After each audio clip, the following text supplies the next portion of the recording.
This video lecture has been produced using artificial intelligence with the supervision of Belhaven faculty. Welcome. Today, we're going to dive into the really complex ethical and legal landscape of group counseling, and we're going to look at it through a faith-integrated lens, paying special attention to the unique challenges and opportunities of online group formats. This is such a vital conversation for any responsible group leader to be having right now. So here's the journey we're about to take. We'll start with the professional standards and the biblical foundations. Then we'll get into our core duties and talk about justice and culture. After that, we'll weigh the different group modalities, and we'll wrap up by looking at how to integrate faith responsibly. Let's get started. All right, first up, Section 1. We're going to begin by grounding our practice in professional standards. This is the essential framework, really the foundation for everything else we're going to talk about. So, what are you going to get out of our time together? Well, by the end of the session, you'll be able to do 3 key things. First, you'll be able to clearly explain the core ethical and legal issues in group work, especially how they pop up in online settings. Second, you'll be able to really analyze the deep impact that diversity, culture, and social justice have on a group's dynamic. And third, you'll have a solid framework to evaluate whether a face-to-face or an online group is the most ethical choice for a given situation. Now, these learning objectives aren't just pulled out of thin air. They're directly rooted in CACREP's foundational standards. These standards call on us as counselors to be multiculturally competent, to advocate for social justice, and to use culturally relevant strategies in our groups. This is the professional bedrock of our work. Okay, moving into Section 2. We're going to build on those professional standards by exploring the theological foundation. The fundamental why that really informs a faith-integrated approach to group work. This passage from Hebrews, wow, it provides such a powerful biblical anchor for what we do.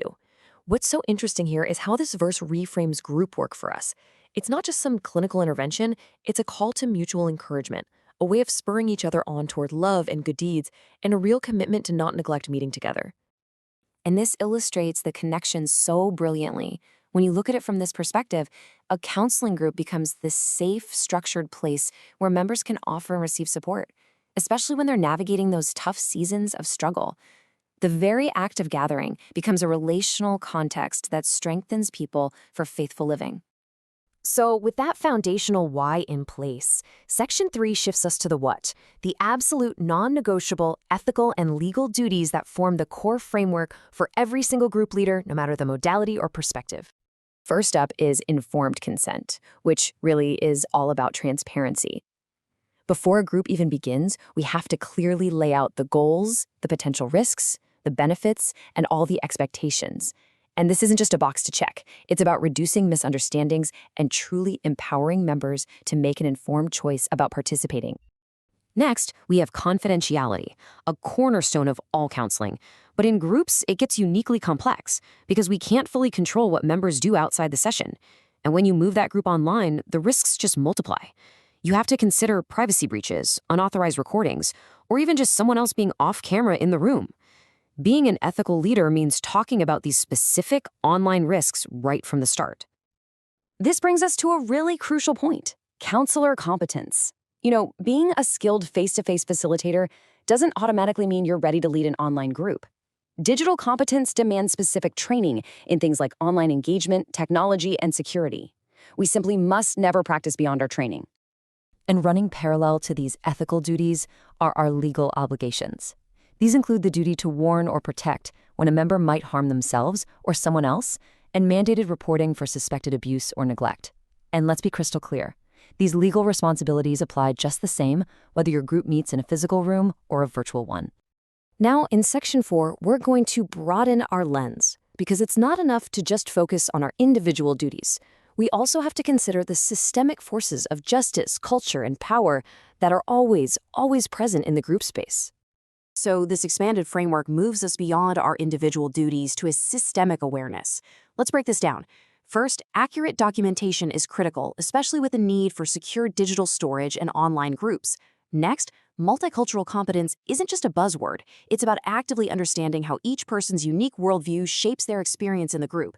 Social justice advocacy takes that a step further. It calls us to identify and address systemic barriers affecting our members and to intentionally empower marginalized voices within the group.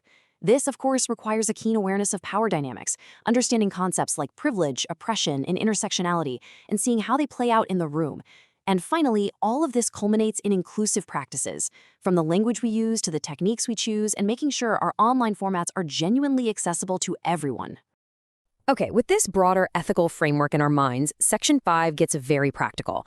It addresses a modern challenge, choosing the right modality for your group. And as we'll see, this decision is, in itself, an act of ethical practice. When we put the two side by side, the trade-offs become really clear. On one hand, face-to-face groups give you that immediacy, all those rich nonverbal cues, and often a stronger sense of cohesion right off the bat. But they can be a challenge with logistics and access. On the other hand, online groups are amazing for accessibility, flexibility, and reaching more people. But they bring serious challenges around confidentiality, communication without body language, and the issue of digital equity, making sure everyone actually has the tech and ability to participate. So the main takeaway isn't that one format is just plain better. The ethical choice is a careful calculation, and it's based on three key things: the specific needs of your group members, your own competence as a counselor in that particular format, and the technological safeguards you can put in place to protect your clients.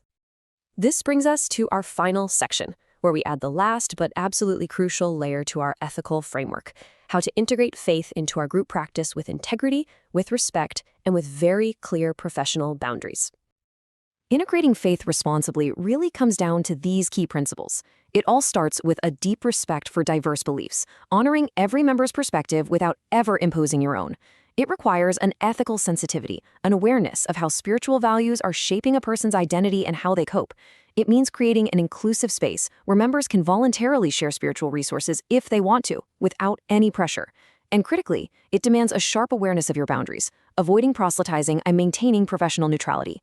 And finally, we always have to be mindful of any institutional or legal guidelines that apply to our specific work setting. So, as we conclude, I want to leave you with this question to really reflect on. It brings together the core tensions we've been talking about today. How will you, in your own practice, strike that balance between the push for accessibility and the non-negotiable need for confidentiality, all while maintaining a deep cultural sensitivity? Finding that balance, well, that's right at the heart of what it means to be an ethical group leader.